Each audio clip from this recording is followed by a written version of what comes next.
नमस्कार दोस्तों।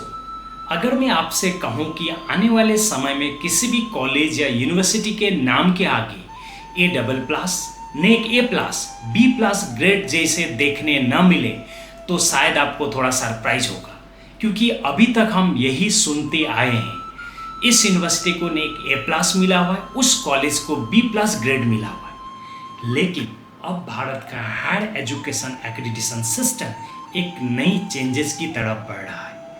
पुराने नेक ग्रेडिंग सिस्टम के जगह अब न्यू एक्रेडिटेशन सिस्टम आ रहा है, जिसको बाइनरी एक्रेडिटेशन सिस्टम बोलते हैं। किसी भी इंस्टीट्यूशन या यूनिवर्सिटी को आइदर एक्रेडिटेड होगा या नॉट एक्रेडिटेड होगा। लेकिन यहाँ एक बहुत बड़ा सवाल है, अगर A++, B+ जैसे ग्रेड्स नहीं होंगे तो अच्छे और बहुत अच्छे इंस्टीट्यूशन के बीच डिफरेंस हम कैसे करेंगे। एक सामान्य कॉलेज और देश की एक टॉप यूनिवर्सिटीज को दोनों को एक ही तरह एक्रेडिटेड स्टेटस मिलेगा। और सबसे इम्पॉर्टेंट सवाल, आखिर हायर एजुकेशन एक्रेडिटेशन सिस्टम में इतने बड़े चेंजेस की ज़रूरत क्यों पड़ी। सिंपल भाषा में हम समझेंगे, नेक है क्या, नेक एक्रेडिटेशन ग्रेडिंग सिस्टम क्या था, और ये न्यू बाइनरी एक्रेडिटेशन सिस्टम या चेंजेस की ज़रूरत क्यों पड़ी, डॉक्टर राधाकृष्णन कमेटी की रिकमेंडेशन क्या है, सब कुछ इस वीडियो में हम लोग डिटेल में डिस्कस करेंगे। तो वीडियो को अंत तक जरूर देखिएगा, क्योंकि इस बदलाव में आने वाले वर्षों में भारत के हजारों कॉलेज और यूनिवर्सिटीज को प्रभावित करने वाला है। सबसे पहले समझते हैं नेक आखिर है क्या। नेक का फुल फॉर्म है national assessment and accreditation council. इस एस्टेब्लिशमेंट 1994 यूजीसी मतलब यूनिवर्सिटी ग्रांट्स कमीशन ने उसके द्वारा की गई थी।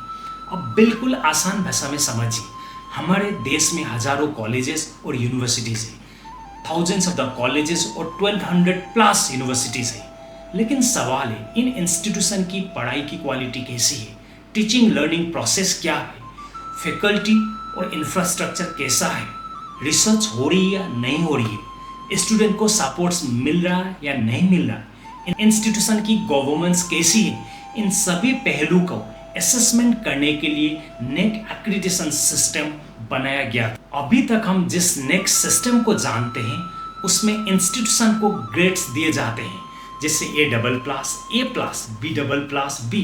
इन सभी ग्रेड्स के पीछे CGPA नंबर होते हैं। इसके लिए curriculum, teaching learning, research, infrastructure, student support, governance और इंस्टीट्यूशनल वैल्यू जैसे 7 क्राइटेरिया पर अलग अलग पहलू को असेसमेंट किया जाता था।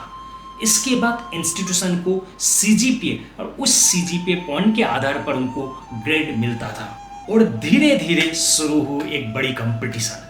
हर इंस्टीट्यूशन चाहता था हमें अभी A ग्रेड मिला है, तब तो नेक्स्ट टाइम हमें A+ चाहिए, A+ मिला है तो अब हमें A++ चाहिए, क्योंकि नेक एक ग्रेड केवल क्वालिटी असेसमेंट पैरामीटर तक सीमित नहीं रहा।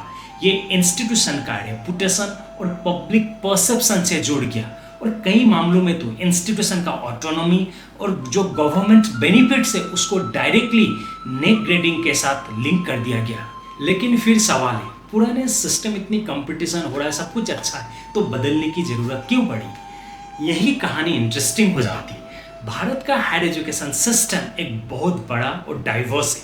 कई इंस्टीट्यूशन बड़े मेट्रोपॉलिटन सिटी में, तो कहीं रिमोट एरिया या रूरल एरियाज में।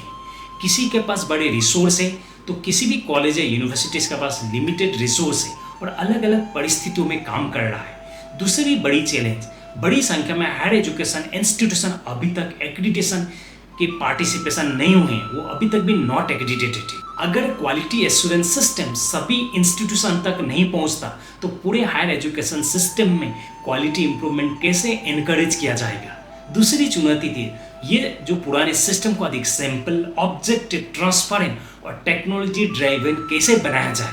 तीसरा सबसे बड़ा सवाल था, क्या एक सिंगल ग्रेड किसी भी इंस्टीट्यूशन की पूरी क्वालिटी और डेवलपमेंट जर्नी को सही तरीके से रिप्रेजेंट कर सकता है। दोस्तों, अब भारत की हायर एजुकेशन एम्बिशन बदल रही है। हम केवल ये नहीं पूछ रहे कि क्या इंस्टीट्यूशन मिनिमम क्वालिटी स्टैंडर्ड पूरा करता है, अब सवाल ये भी है कि ये इंस्टीट्यूशन क्वालिटी और ग्लोबल एक्सेलेंस की तरफ पर कितना आगे बढ़ रहा है।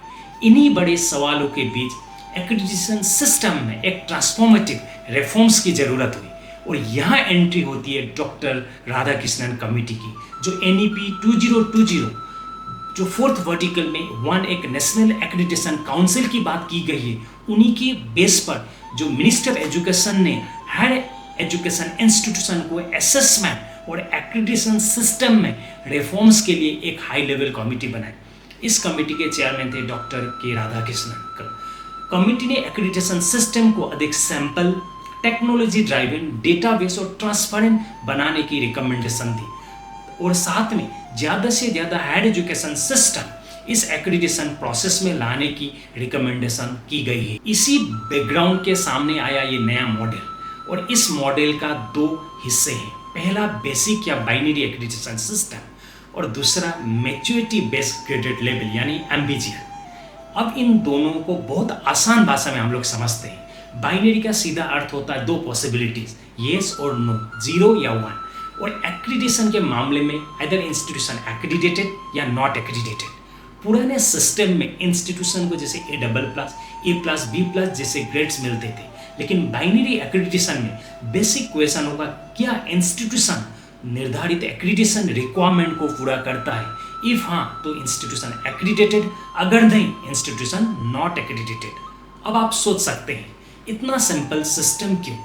इसका एक इम्पॉर्टेंट ऑब्जेक्टिव है एक्रेडिटेशन प्रोसेस को अधिक से अधिक इंक्लूसिव बनाना है, यानी अधिक से अधिक हायर एजुकेशन इंस्टीट्यूशन वो colleges, universities quality assurance framework के अंदर लाना है। एक छोटा सा कॉलेज हो या एक स्टेट यूनिवर्सिटी हो या कोई भी बड़ा एक एस्टेब्लिश इंस्टीट्यूशन हो, बेसिक एक्रेडिटेशन का पहला सवाल होगा क्या इंस्टीट्यूशन निर्धारित क्वालिटी रिक्वायरमेंट्स को पूरा करता है या नहीं। लेकिन यहाँ एक बहुत बड़ा सवाल आता है, अगर एक सामान्य कॉलेज भी एक्रेडिटेड है और देश के एक टॉप यूनिवर्सिटीज भी एक्रेडिटेड है, तो दोनों में डिफरेंस कैसे पता चलेगा? क्या दोनों बराबर होंगे? नहीं। यहीं आता एक नए सिस्टम का दूसरा स्टेप जो MBGL यानी मैच्योरिटी बेस्ड ग्रेडेड लेवल्स। मेरे हिसाब से इस पूरे रिफॉर्म्स का समझने के लिए एक सबसे महत्वपूर्ण ये कंसेप्ट है। बाइनरी एक्रेडिटेशन सिस्टम पूछता है फर्स्ट स्टेप में, इसको हम प्री मानते हैं, प्री एग्जाम जैसा, क्या इंस्टीट्यूशन बेसिक क्वालिटी रिक्वायरमेंट को पूरा करता है। और जबकि MBGL जो सेकेंड स्टेप या मेंस एग्जाम होगा वो इंस्टीट्यूशन की क्वालिटी और एक्सेलेंस की जर्नी को किस लेवल पर उसको चेक करता है। एक आसान एग्जाम्पल लेते हैं, मान लीजिए आप ड्राइविंग सीख रहे हैं। पहला सवाल होगा क्या आप ड्राइविंग के बेसिक स्टैंडर्ड को पूरा करते हैं? येस या नो, ये बाइनरी अप्रोच है। लेकिन उसके बाद जब आप येस होगा तो क्या आप ड्राइविंग के बिगिनर लेवल पढ़े, इंटरमीडिएट लेवल पढ़े, एडवांस है यानी वर्ल्ड क्लास प्रोफेशनल्स ड्राइवर्स है। ये मैच्योरिटी बेस्ड प्रोग्रेशन जैसा है। ठीक इसी तरह हायर एजुकेशन इंस्टीट्यूशन को केवल एक स्टैटिक ग्रेड देने की जगह उनको डेवलपमेंट और मैच्योरिटी जर्नी को अलग अलग लेवल पर देखने का एक विचार है और यही डॉक्टर राधाकृष्णन कमेटी ने रिकमेंडेशन की है। MBGL फ्रेमवर्क में इंस्टीट्यूशन की प्रोग्रेशन को लेवल 1 से लेवल 5 तक चेक करने का रिकमेंडेशन है। कोई भी लेवल 1 मतलब बेसिक इनिशियल लेवल का इंस्टीट्यूशन, लेवल 2 थोड़ा मॉडरेट इंस्टीट्यूशन, लेवल 3 काफ़ी वेल एस्टेब्लिश इंस्टीट्यूशन, उसी तरीके से L5 एक ग्लोबल डायरेक्शन में एक वेल एस्टेब्लिश इंस्टीट्यूशन डिफाइन किया गया हुआ है। हायर लेवल्स इंस्टीट्यूशन की एक्सेलेंस और ग्लोबल स्टैंडर्ड की दिशा में प्रोग्रेशन को रिप्रेजेंट करेंगे। यानी बहुत सिंपल भाषा में पहले बेसिक क्वालिटी एश्योरेंस, फिर कंटिन्यूअस इंप्रूवमेंट और एक्सेलेंस की जर्नी। अब सबसे बड़ा सवाल, क्या नेक ग्रेड सच में खत्म हो गया है? इसका आंसर समझना होगा, हाँ और ना। हायर एजुकेशन एक्रेडिटेशन सिस्टम एक ट्रांजिशन फेज से गुजर रहा है।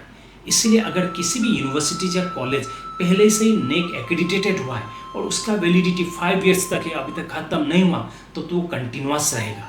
लेकिन किसी भी इंस्टीट्यूशन की नेक एक्रेडिटेशन वैलिडिटी खत्म हो गई और न्यू सिस्टम अभी तक लॉन्च नहीं हुआ है, उसी बेस पर जब न्यू स्कीम ये जो बाइनरी एक्रेडिटेशन सिस्टम लॉन्च होगा उसमें उसको with in the 6 month apply करना होगा। ये एक सिस्टम ट्रांजिशन है। रियलिटी है कि इंडिया के पुराने ग्रेड बेस्ड एक्रेडिटेशन फ्रेमवर्क अब एक नए बाइनरी और मैच्योरिटी बेस्ड फ्रेमवर्क की तरफ ट्रांजिशन कर रहा है। अब सवाल है इस बदलाव में कॉलेज और यूनिवर्सिटी पर असर क्या पड़ेगा? सबसे बड़ा बदलाव होगा डेटा रिलायबिलिटी और कंटिन्यूअस क्वालिटी इंप्रूवमेंट पर फोकस। इंस्टीट्यूशन को ये समझना होगा कि केवल रिपोर्ट्स और फाइल तैयार करना पर्याप्त नहीं है। मोस्टली पुराने नेक एक्रेडिटेशन सिस्टम में किया जाता था। वेबसाइट पर जो इंफॉर्मेशन है, गवर्नमेंट पोर्टल पर जो है, जो पब्लिक डेटा है, इंस्टीट्यूशनल रिकॉर्ड है, सब कुछ मैच होना होता है, क्योंकि इस सिस्टम में एक यूनिफाइड सिंगल डेटाबेस की बात की गई है। इन सभी डेटाज में कंसिस्टेंसी महत्वपूर्ण होगी। क्वालिटी को कुछ बरसों में एक बार होने वाला इवेंट की तरह नहीं, बल्कि एक कंटिन्यूअस प्रोसेस की तरह देखना होगा। आज इंस्टीट्यूशन कहाँ है, कल कहाँ पहुँचेगा, क्या इम्प्रूवमेंट हुई, रिसर्च बढ़ी या नहीं, गवर्नेंस इम्प्रूव हुआ कि नहीं, यही जर्नी ज़्यादा महत्वपूर्ण होने वाली है। अब स्टूडेंट और यूथ जैसे आपके लिए इसका क्या मतलब है? हायर एजुकेशन इंस्टीट्यूशन में होने वाला कोई भी बड़ा changes, quality reforms ultimately student को डायरेक्टली प्रभावित करता है, क्योंकि कोई भी इंस्टीट्यूशन या यूनिवर्सिटीज़ के सबसे top most priority stakeholder होते हैं उनकी स्टूडेंट। क्योंकि एक्रेडिटेशन का अल्टीमेट एम केवल कॉलेज या यूनिवर्सिटीज़ को सिर्फ सर्टिफिकेट देना नहीं होना चाहिए। मेन एम है क्वालिटी एजुकेशन, बेहतर टीचिंग, बेहतर लर्निंग एनवायरनमेंट, बेहतर इंफ्रास्ट्रक्चर, बेहतर स्टूडेंट सपोर्ट और सबसे इम्पॉर्टेंट जो न्यू सिस्टम में आ रहा है, बेहतर आउटकम। इसमें 3 स्टेप में न्यू सिस्टम को डिफाइन किया गया: इनपुट, प्रोसेस एंड आउटकम्स। और जो प्रोसेस एंड आउटकम, इसको मोर देन 75% वेटेज दिया गया हुआ है। केवल इस सवाल पर नहीं रहेगा कि इंस्टीट्यूशन का नेक ग्रेड क्या है, बल्कि सवाल होगा इंस्टीट्यूशन बेसिक क्वालिटी रिक्वायरमेंट को पूरा करता है या नहीं। और क्वालिटी इफ हाँ करता है, एक्रीडेटेड है, तो क्वालिटी या एक्सेलेंस की जर्नी में उस पर्टिकुलर इंस्टीट्यूशन किस लेवल तक पहुंचा है। लेकिन क्या नया सिस्टम परफेक्ट होगा? इसका आंसर ये इम्प्लीमेंटेशन पर डिपेंड करेगा, लेकिन विजन और इंटेंट क्लियर है। डेटा वेरिफिकेशन कितनी स्ट्रांग है, टेक्नोलॉजी का यूज कितना इफेक्टिव है, सिस्टम कितना ट्रांसपेरेंट है, और सबसे महत्वपूर्ण, क्या नया सिस्टम वास्तव में हायर एजुकेशन की क्वालिटी इंप्रूव करेगा। मेरी नज़र में इस रिफॉर्म का सबसे बड़ा मैसेज सिंपल है। पुराना जो नेक्स्ट सिस्टम में पुराना सवाल था, क्या आपका नेक ग्रेड क्या है, उस कॉलेज का नेक ग्रेड क्या है। नया सवाल हो सकता है, क्या आप एक्रेडिटेड हैं और आपका इंस्टीट्यूशनल क्वालिटी और एक्सेलेंस की जर्नी में आप किस लेवल पर हैं। यानी फोकस ग्रेड से हटकर क्वालिटी पर है, प्रोग्रेशन की तरफ है, पीरियोडिक असेसमेंट से हटकर कंटिन्यूअस इम्प्रूवमेंट की तरफ है, और केवल एक डॉक्यूमेंटेशन के आगे बढ़कर डेटा ड्राइवन क्वालिटी कल्चर की तरफ है। तो दोस्तों, सबसे ज़रूरी बात, इसे केवल ये कहकर नहीं समझना है कि नेक ग्रेड खत्म हो गया, ये पूरी कहानी नहीं है। असल कहानी कहीं ज़्यादा बड़ी है और इम्पॉर्टेंट भी। सवाल सिर्फ नेक ग्रेड बदलने का नहीं है, विजन है क्या हमारे कंट्री का हायर एजुकेशन सिस्टम अब एक नई, अधिक इंक्लूसिव, टेक्नोलॉजी ड्राइवन और आपका डेटाबेस और कंटिन्यूअस इम्प्रूवमेंट मॉडल की तरफ बढ़ रहा है। तो अगला सवाल है, क्या आपका कॉलेज या यूनिवर्सिटीज इस बदलाव के लिए तैयार है? आपका क्या मानना है? क्या बाइनरी एक्रेडिटेशन पुराने ग्रेडिंग सिस्टम से बेहतर होगा? अपनी राय कमेंट पर जरूर लिखिए। अगर आपको higher education, technology, career, youth, AI इस रिलेटेड वीडियोस पसंद है तो ये युवा उड़ान चैनल को जरूर लाइक और सब्सक्राइब करें। मैं हूँ डॉक्टर कल्याण आचार्य। मिलते हैं अगले एक नए वीडियो में एक इम्पॉर्टेंट ट्रांसफॉर्मेटिव टॉपिक के साथ। तब तक keep walking, keep learning, take care, जय हिंद।